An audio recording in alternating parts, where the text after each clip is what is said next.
হ্যাঁ বাবু বলো। আমি মাংস খাবো।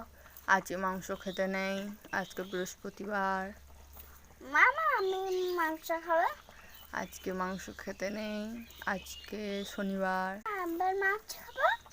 না, আজকেও খেতে নেই, আজকে মঙ্গলবার। মা প্লিজ মাংস রান্না করে দিতে না, আমি নিজেই রান্না করবো।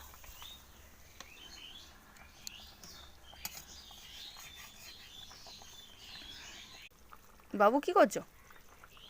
মাংস রান্না করে তাই আমি নিজেই রান্না করছি। ও, আমি মাংস রান্না করে দিলাম না, তাই তুমি নিজেই মাংস রান্না করে নিচ্ছ? হ্যাঁ। ও, ঠিক আছে তবে।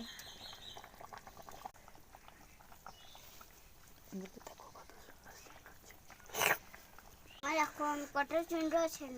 হ্যাঁ, তাই তো, খুব সুন্দর রান্না হয়েছে।